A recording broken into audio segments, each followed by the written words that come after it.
Banyak orang hari ini mengaku muslim, tapi dia tak tunjukkan keislaman. Ya, kita tunggu tanggal mainnya, ya. Kita tunggu waktu yang tepat. Willy akan umumkan sendiri keislamannya di depan seluruh rakyat Indonesia dan Malaysia. Malaysia, negara tetangga.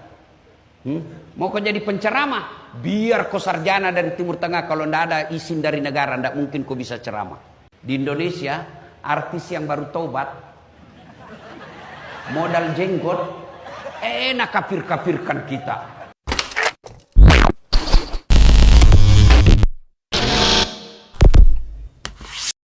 Hai, halo geng. Assalamualaikum warahmatullahi wabarakatuh.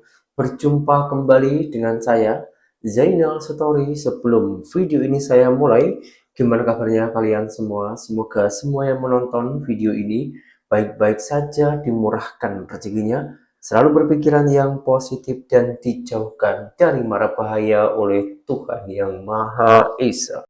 Ada apa, geng? Ada apa dengan Islam Indonesia? Penduduk kita dah mendekati 300 juta jiwa.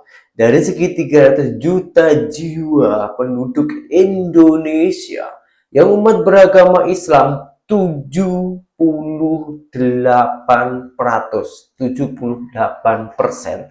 Tapi ini ada hal yang sungguh mengejutkan. Begitu dahsyatnya Islam di Malaysia, begitu kuatnya, begitu kokohnya Islam negara jiran kita, sehingga artis ataupun influencer Indonesia yang famous yang bernama Willy Salim mengajak Ustadz Indonesia membawa dia orang ke Malaysia menjumpai Ustadz Ebit Liu Malaysia dan memeluk agama Islam di Malaysia.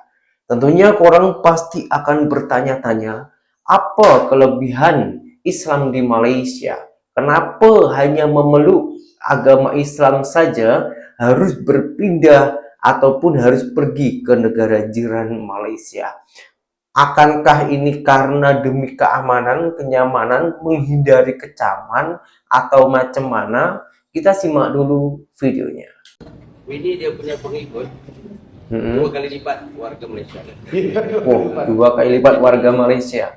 Apa langkah pertama Ustaz yang boleh menyebabkan ini masuk Islam? Jadi gini, sebetulnya ini masih silent operation ya. Ini masih Willy dalam proses belajar Islam.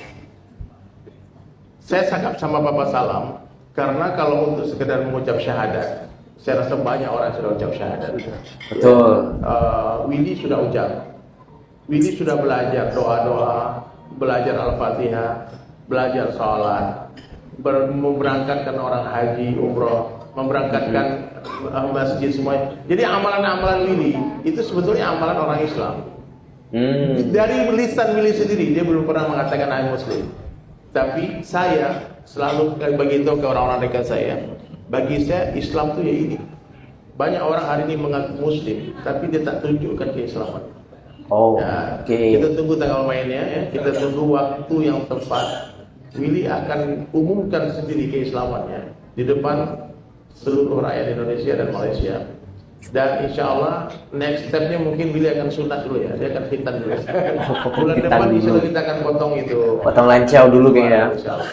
Nah jadi pelan-pelan kita akan jemput Bapak Salam untuk menyaksikan pemenggalan itu insya Allah. Kita akan pakai kampak besar insya Allah. Itu aja. Jadi itu sebetulnya obrolan intern keluarga kita aja, teman-teman dekat. Tapi kalau di media, saya selalu katakan Willy on the process to be a Muslim, a good Muslim. Doakan semua siapapun yang tonton, nanti Willy jauh lebih hebat dari Sulaiman, dari Papa Salam, dari semuanya. Dia baru 23 tahun, sekarang dia sudah dapat gelar kehormatan dari kiai-kiai. Ada satu orang ulama yang sangat disegani di Indonesia, namanya Kiai Imam Zazuli. Dia punya ribuan santri, mengangkat Willy dan Bobon Santoso sebagai anak angkatnya. Kemudian diberikan gelar Gus. Gus itu gelaran kehormatan untuk anak ulama. Jadi Willy Salim dikasih gelar Gus santri kehormatan di pesantren itu. Juga Phil May sudah dipanggil dengan panggilan Ning. Ning itu istrinya Gus. Jadi sudahlah. Indonesia juga sama-sama tahu orang tanya apa ada yang saya suruh tengok postingan dia. Hari-hari Willy Salim cakap Bismillah, Alhamdulillah, Masya Allah, Allahu Akbar. Mungkin takbir. Dia orang paling banyak ucap takbir mungkin. Jadi kita masih malu ya, karena kita ini Islam keturunan. Insya Allah Willy Salim Islam tanjakan, naikkan. Ya. Kita turun, dia naik. Jadi mudah-mudahan istiqamah dan kedepannya Willy lebih Allah berikan yufaqihu, kepahaman, understanding. Kemudian dengan gagahnya nanti dia akan deklarasikan keislaman. Tunggu, kita umumkan nanti insyaallah.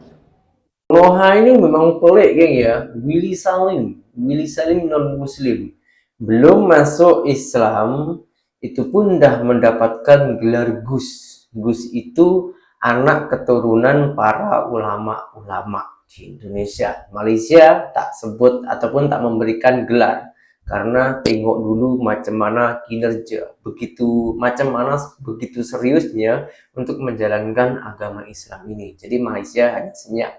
Meskipun pergi ke Malaysia untuk memeluk agama Islam, tapi dengan menghormati kehormatan tetamu, influencer ataupun artis Indonesia ini, Malaysia memberikan sajian-sajian, makanan-makanan, dan juga mengajarkan dasar-dasar Islam, bukan sesuka hati untuk memberikan gelar Gus ya.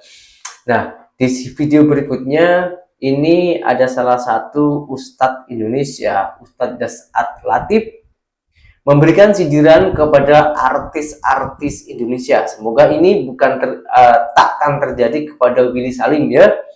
Dan juga mengatakan segitu kuatnya agama Islam di Malaysia.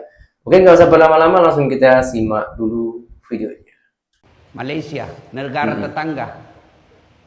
Mau kau jadi penceramah? Biar kau sarjana dari Timur Tengah, kalau ndak ada izin dari negara, ndak mungkin kau bisa ceramah. Di Indonesia, artis yang baru taubat. Oh, baru taubat? Modal jenggot, enak kafir-kafirkan kita. Karena punya uang. Bisa dibedakan mana artis, mana ustadz, mana motivator. Oh. Coba makin. Di Malaysia, Brunei, Saudi, Yaman, kalian mau bikin masjid, tidak mungkin bisa berdiri tanpa izin dari negara. Indonesia, cari kau masjid yang ada izinnya. Cari kau masjid. Kurang apa nikmatnya Indonesia ini beragama? Ramadan dikasih libur kok. Puasa boleh. Sholat dibikinkan kau masjid. Haji difasilitasi oleh negara, bahkan ditambah namanya subsidi. Lebaran tidak pernah kau dilarang, cuma kadang-kala 2-3 kali lebaran.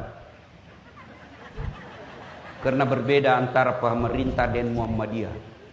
Satu saja yang tidak diterapkan di Indonesia soal agama. Apa? Syariat Islam potong tangan ketika mencuri. Kenapa tidak diterapkan? Karena kalau diterapkan, saya yakin pegawai negeri banyak hilang tangannya. Waduh, anjay.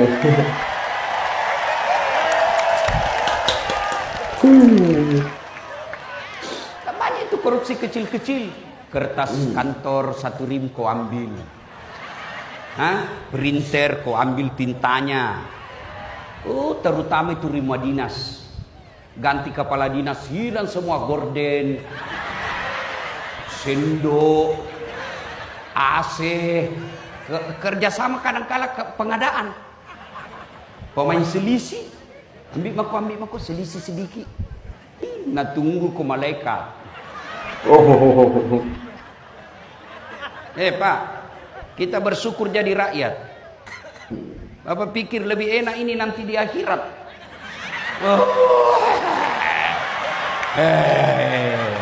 Banyak semua nanti pertanyaannya nanti ini. Kalau kita apa mau tanyakan ke? Mobil, taksi, motor, Grab, rumah kontrak. Apa nih? Sholat, alhamdulillah. Haji mau sekali, tapi tidak ada uang. Tapi ini semua nanti dipanggil. Itu istrimu pakai jam tangan Rolex dari mana itu? Kalau dilihat gajimu tidak mungkin kau bisa itu. Ada surah izin tambang itu anu-anu sedikit. Laba kok. Wah, Mau lari ditarik lagi lehernya. Sat. Itu anakmu kok bisa itu di Jumpandang beli rumah? Dari mana kau dapat itu? Nah kalau dilihat gajimu kepala dinas, tidak mungkin kau bisa ini. Anu apa? Dah. Masuk juga surga tapi baba belur mi pak. Andai pak, andai boleh saya bilang, seandainya dilihatkan ini ada visualisasinya itu para pejabat di akhirat, saya yakin tidak ada mau jadi pejabat. Oke, geng, di sini saya bukan ahli ulama ya.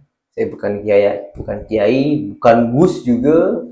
Nah, di sini saya akan memberikan sedikit ulasan. Sebetulnya Ustadz Dasat Latif itu ini berusaha untuk menyadarkan umat-umat Islam di Indonesia agar kita boleh bersyukur apa yang ada di negara kita ini, dan memberikan amaran ataupun sebuah sindiran kepada para pejabat-pejabat dan juga kepada para artis-artis yang baru masuk Islam, jangan sok berlagak. Dan tadi Pak Ustadz Dasat Latif juga mengatakan bahwasanya di Malaysia membangun masjid itu harus izin dari kerajaan. Sedangkan di Indonesia ini sesuka hati, janji punya uang disetujui oleh lingkungan ataupun jiran-jiran, masjid dah jadi. Nah, di sini yang membuat perbedaan, geng ya. Kalau di Malaysia kita nak teringin menjadi penceramah ataupun ustadz, meskipun kita dah sekolah tinggi-tinggi, kalau tak diakui oleh kerajaan Malaysia, takkan mendapatkan gelar ustadz ataupun tak boleh menceramah di lingkungan atau bahkan di masjid. Sebab apa? Sebab Malaysia menjaga syariat-syariat Islam agar masyarakat tak ikut jalur yang belok ataupun yang melenceng.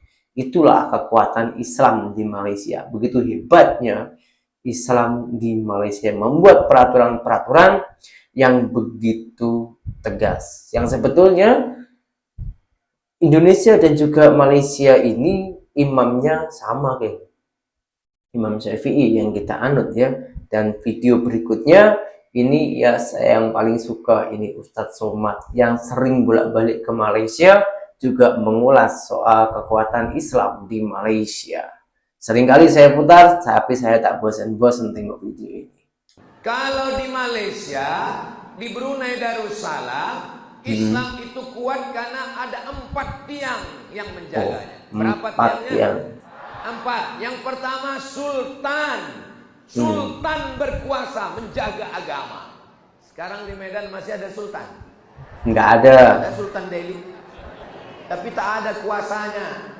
Sultan pelindung agama. Yang kedua, mufti. Yang menjaga Islam di Malaysia, di Brunei Darussalam, sultan. Kita sultan tak ada. Mufti. Kita mufti tak ada. Yang ketiga adalah lembaga negara bernama JAKIM, Jawatan Kemajuan Islam Malaysia. JAKIM namanya. Sekarang kutanya, apakah ada lembaga negara Islam di Indonesia? Enggak ada. Itu Kemenak, Kementerian Agama. Kementerian Agama bukan lembaga agama Islam. Dan juga seorang orang yang hebat, orang yang berilmu di Indonesia yang bernama Cikgu Gembul mengatakan Indonesia wajib tiru pendidikan Malaysia. Kalau anak-anak Indonesia belajar agama Islam, maka yang diajarin pertama adalah baca tulis Quran, ayat-ayat Al-Quran, hadis dihafal, menafsirkan hukum-hukum di situ, kemudian memperdebatkannya. Banyak pesantren-pesantren kita yang melahirkan pendebat-pendebat, jadi agama menjadi ajang perdebatan, tetapi sedikit di antara mereka yang mengaplikasikan apa nilai-nilai dalam ajaran Islam.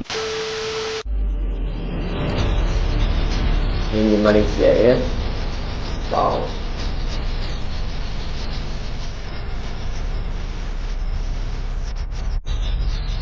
Ini Islam modern nih guys. Islam modern yang macam ini ya. Hmm.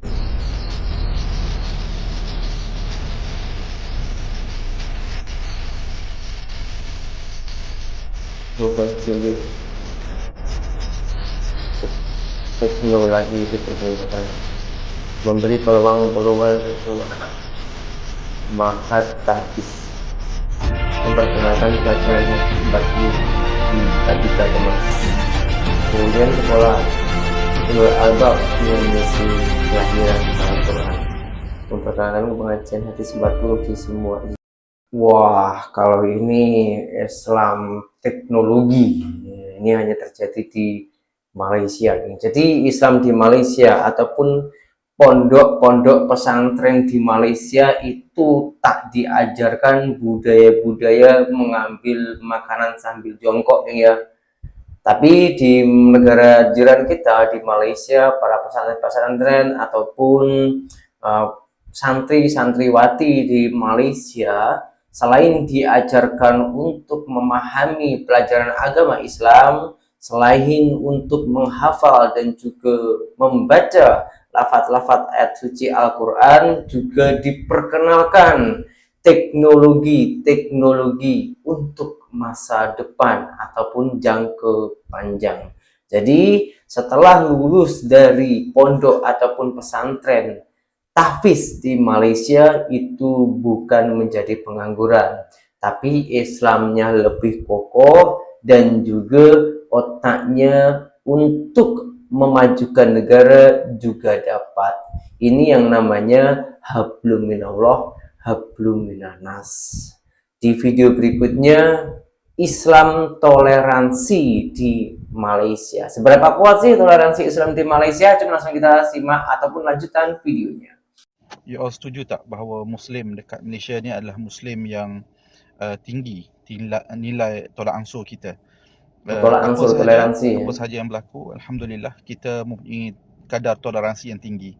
Tanah wakaf untuk masjid pun masih lagi kita Alhamdulillah dengan usaha. Even tuan tanah asal yang pemilik wakaf pun menawarkan diri untuk melibatkan kos dalam pemindahan tersebut. Muslim dekat Malaysia adalah yang mempunyai toleransi yang tinggi. Itu perlu kita banggakan dan kita amat bersyukur dengan apa yang kita ada. Alhamdulillah. Sebetulnya di Indonesia pun juga tak kekurangan orang-orang yang kaya, yang umatnya beragama Islam. Dan di Malaysia itu tak semuanya orang ataupun warga negara sana itu kaya-kaya. Orang-orang ataupun warga tempatan Malaysia itu biasa-biasa saja, tapi hidupnya berkecukupan. Bukan orang-orang yang kaya, bukan keturunan dari orang-orang kaya semua, kaya dengan harta, tapi orang-orang Malaysia kaya dengan hati. Maka dari itu suka berderma. Pemikiran ataupun mindset orang Malaysia mempunyai mempunyai fondasi ataupun mempunyai mindset, bahkan pemikiran ataupun istilah kata itu cari harta duniawi sebanyak-banyaknya, seolah-olah kita hidup di dunia ini selama-lamanya. Dan juga mempunyai pikiran ataupun tak lupa dengan beribadahlah yang sebanyak-banyaknya, bersedekah sebanyak-banyaknya, seolah-olah esok akan mati. Jadi sangat sesuai antara mencari harta dan beribadah. Itulah pondasi-pondasi yang diajarkan oleh para ulama-ulama di Malaysia. Maka dari itu di pesantren-pesantren ataupun di pondok Malaysia, selain diajarkan agama, juga diajarkan segi teknologi. Itu alasannya Malaysia. Selain agamanya itu kuat ya, tapi Malaysia juga mengembangkan teknologinya. Soal toleransinya juga macam itu, geng. Di Malaysia itu sangat banyak orang yang membagi tanah wakaf, macam untuk membangun masjid, lagi-lagi di saat bulan suci Ramadan. Di setiap masjid ataupun surau, geng, orang boleh buktikan sendiri ini ya, bukan hanya di sebagian tempat tapi di seluruh Malaysia, rakyat-rakyat sana itu berbondong-bondong untuk bersedekah yang berupa makanan atau bahkan uang, disedekahkan ke masjid untuk berbuka puasa di sana, geng. Dan buka puasa di sana itu nggak ada yang berebut makanan, meskipun makanannya itu menurut saya pribadi, geng, ya cukup mewah.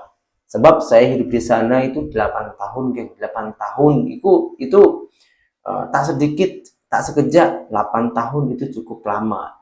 Jadi meskipun tak semuanya saya tahu tentang Malaysia, setidaknya sikit-sikit saya tahulah tentang kehidupan di Malaysia dan juga ajaran-ajaran Islam di Malaysia.